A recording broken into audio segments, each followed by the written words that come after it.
बच्चू कडू आज छत्रपती संभाजीनगर जिल्ह्याच्या दौऱ्यावर आहेत. काय सांगाल भाऊ, आज ज्या पद्धतीनं महानगरपालिकेनं अतिक्रमण काढलं होतं, मटके फोडले होते आणि त्या सगळ्या लोकांशी आपण आज संवाद साधणार आहोत. त्याच्यामध्ये जे दिव्यांग बांधव होते त्यांचं सुद्धा त्यांनी बेघर केलेलं आहे. आणि माझं असं मत आहे का मानवता नावाची काही गोष्ट शिल्लक राहिली पाहिजे. आणि म्हणून मी कालच पत्र लिहिलेलं आहे का कुठल्याही अतिक्रमण काढताना तो दिव्यांग जर असेल आणि त्याला कुठलीही राहायची व्यवस्था नसेल तर त्याचा पहिले विचार केला पाहिजे आणि तो विचार करूनच आपण पुढची कारवाई करणं गरजेचं आहे. आणि हे फक्त आम्ही एका दिव्यांगासाठी किंवा इथल्या घटनेपुरतं मर्यादित नाही. या घटनेतून महाराष्ट्रभरचं एक परिपत्रक आपण काढू का जेणेकरून अतिक्रमण काढताना कोणी दिव्यांग बेघर होता कामा नये याची काळजी घेऊनच पुढची कारवाई केली पाहिजे.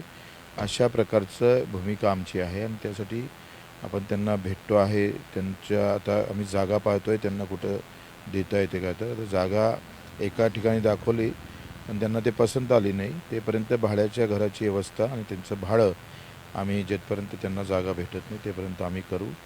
आणि निवड हा एक घटना, या घटनेतून काही सुधारणा सरकारनं करणं गरजेचं आहे आणि त्या सुधारणा करण्यासाठी आम्ही पूर्णपणे तयारीत करू. खरं तर इथली महानगरपालिकेचा पूर्व आयुक्त जो होता आहे त्यांनी फार दिव्यांगावर अन्याय केलेला आहे.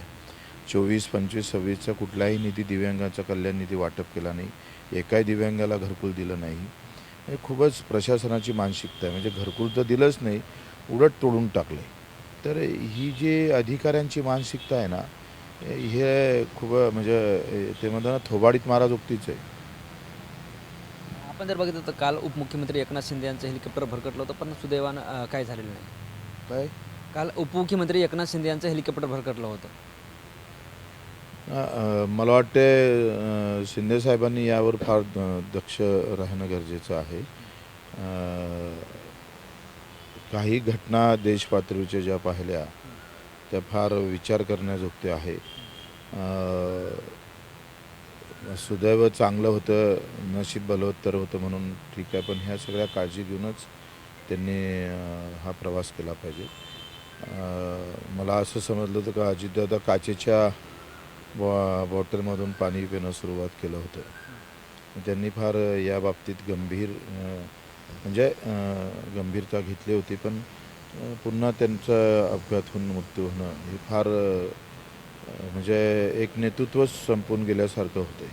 तर ही काळजीकारक कसं होतं, एखादं नेतृत्व जेव्हा जातं ना तेव्हा त्याच्या खालचा जो त्याच्यावर अवलंबून असणारा जो वर्ग आहे त्याला खूप त्याच्या झळ पोचावं लागतं. म्हणजे घरातला करता माणूस गेला का घर कसं ओसाण होऊन जातं ना, तसं आज आपण पाहतो का महत्त्वाचा माणूस जेव्हा याची सगळ्या अजितदादानंतर आपण पाहतोय का कशा पद्धतीनं त्याचे परिणाम आपण पाहतोय का होत आहे महाराष्ट्रामध्ये. शिंदेसाहेबांनी याची काळजी निश्चित घेणं गरजेचं आहे. या संदर्भानं जे ते रोहित पवार असं म्हणतात की दादा शेवटच्या काळात भाजपाच्या विरोधात बोलत होते आणि मुख्यमंत्री व्हायचे असेल तर भाजपाच्या विरोधात बोलावं लागेल, असंही रोहित पवार म्हणाले. आता मला असं वाटतं का त्या सगळा घटनाक्रम तिथल्या सगळ्या काय झालं कशा पद्धतीनं होत होतं हे सगळं किंतु परंतुमध्ये आहे. म्हणजे आपण किंतु परंतुवर अधिक जास्त बोलण्यात तर काही अर्थ नाही आहे.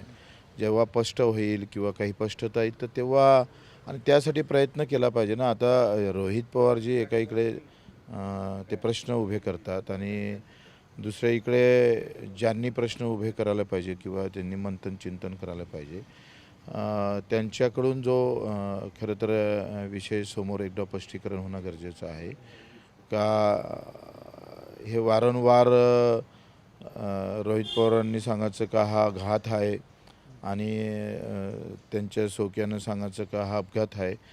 तर एकदा शासनानं किंवा याची एक स्पष्टीकरण झालं काय होतं आहे ते भ्रम निर्माण होईल ना, जनतेमध्ये संभ्रम निर्माण व्हायला नको.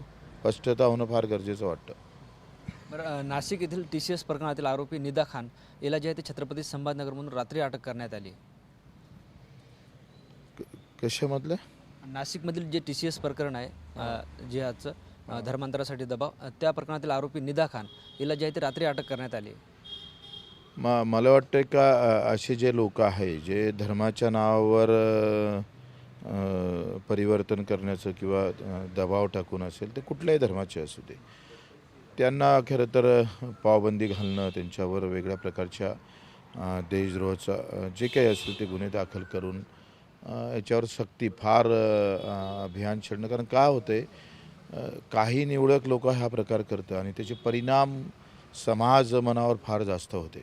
काय होते की आत्ता शंका निर्माण होते का सगळ्या मुस्लिम बांधवावर शंका निर्माण होते ना अशामुळं. म्हणजे कर्तव्य एक आणि परिणाम सगळ्या मुस्लिम बांधवावर जर विचार करायचा तर या विरोधात लव जिहादाचे काही प्रकरणं सगळे काढून त्याच्यामध्ये जे काही चुका केलेल्या किंवा जाणीवपूर्वक केलेल्या आहे त्या सगळ्या संदर्भात मुस्लिम समाजानेच एक संशोधन समिती तयार करणं गरजेची आहे. कारण प्रश्न मला नाही वाटत का सगळ्या मुस्लिम बांधवांनी हे सगळं करायला लावलं असेल, पण याच्यातले काही जे अळाण लोक आहे ज्यांना धर्म म्हणजे अजून काही समजलेला नाही आहे, त्यांनी सगळ्या समाजाला बदनाम करण्याचा प्रयत्न सुरू आहे. मला वाटतं या सगळ्या संदर्भात मुस्लिम समाजाने समोर येऊन त्यांचे ते या सगळ्या बदनामीपासून कसं थांबवता येईल, कारण कर्तव्य एक आणि समाज पूर्ण धर्म त्याच्यात बदनाम होत असेल तर त्यांनी पुढाकार घ्यावा. लव जिहादच्या नावाखाली जर धर्म बाटवण्याचं काम केलं तर त्याचे हातपाय तोडले पाहिजे, चौरंगा केला पाहिजे, अशा मताचं मी आहे. निदा खान जे आरोपी होती छत्रपती संभाजीनगरमध्ये लपून बसली होती, यावरून संजय शिरसाट असं म्हणतात की इम्तियाज जलील यांची चौकशी झाली पाहिजे, त्यांनी तिला आश्रय दिल्याची शक्यता आहे. मला वाटते आता जर तरमध्ये मी काही बोलणार नाही.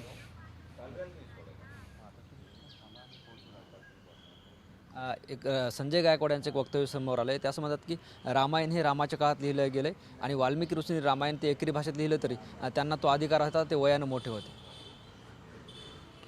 कसं आहे, हा फार म्हणजे हा राजकारणी लोकांचा विषयच नाही आहे खरं पाहिलं तर. याचा अभ्यास नाही, आम्ही काही वाचन केलेलं नाही आहे, मी तर स्वतः नाही केलं आणि ज्याचा अभ्यास नाही माझा तरी मी त्याच्यावर बोलणं उचित वाटत नाही. ज्यांचा अभ्यास आहे ज्यांनी याच्यावर सगळा अभ्यास केला असेल ते या संदर्भात मत व्यक्त करायला पाहिजे. शिवाजी कोण होता या पुस्तकाची तुलना करताना हे वक्तव्य त्यांनी केलं. कसं आहे, आपण शिवाजी महाराजांच्या नावानं एखादं दुकान करतो, जय शिवाजी म्हणतोय किंवा जय भवानी जय शिवाजी, हा एकेरीच आहे, पण त्याचा भाव जो आहे ना तो फार महत्त्वाचा असतो. ज्या भावनेतून कधी कधी छत्रपती शिवाजी महाराज म्हणायचं आणि भाव वाईट ठेवला तर मग काय करायचं आपण. आखरी हा भावनेतला तुम्ही कोणत्या भावनेतून ते म्हणताय हे म्हणणं बरोबर आहे का. बऱ्याच लोकांना ते खटकतं का बा, अरे तुम्ही महामानवाला एकेरी भाषेत कसं काय बोलता, हे खटकतं आहे. म्हणजे ते सहजरित्या कोणाला असं वाटतं का वारंवार तुम्ही शिवाजी शिवाजी असं म्हटलं, त्यापेक्षा शिवाजी महाराज म्हटलं तर काय जातं. हा एक कडीचा मुद्दा आहे. या सगळ्या संदर्भात सुद्धा एक आचारसंहिता ठरणं गरजेचं आहे. महापुरुषांचा एखादा उल्लेख करताना तो कुठल्याच याच्यावर केला पाहिजे, कुठलाही महापुरुष असेल, मग बाबासाहेब आंबेडकर असेल, महात्मा ज्योतिबा फुले असेल, या संदर्भात सुद्धा एक आचारसंहिता असली पाहिजे. जसं नेत्यांबद्दल आपण असं म्हणत नाही ना, एकेरी भाषेत आपण बोलत नाही आहे, तर तो संवाद कसा आपण साधावा, कसा करावा, हे फार महत्त्वाचं आहे. शेवटचा प्रश्न, जय पवार असं म्हणतात की 2029ला सुनेत्रा पवार उमेदवार असतील आणि त्या मुख्यमंत्री म्हणून गेल्या पाहिजे.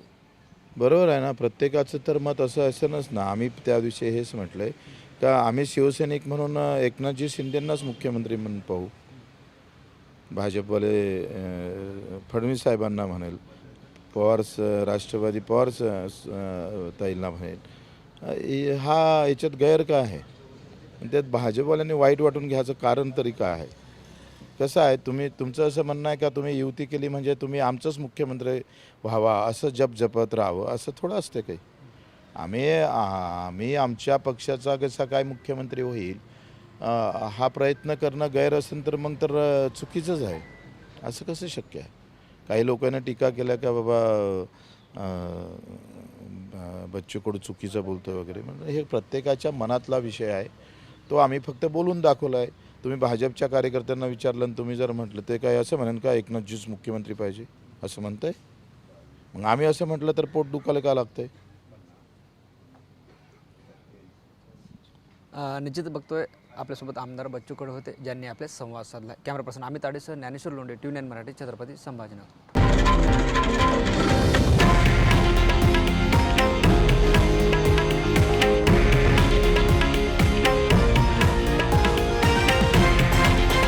हे आहे देशातील नंबर 1 न्यूज नेटवर्क आणि आपण पाहत आहात TV9 मराठी, एकमेव.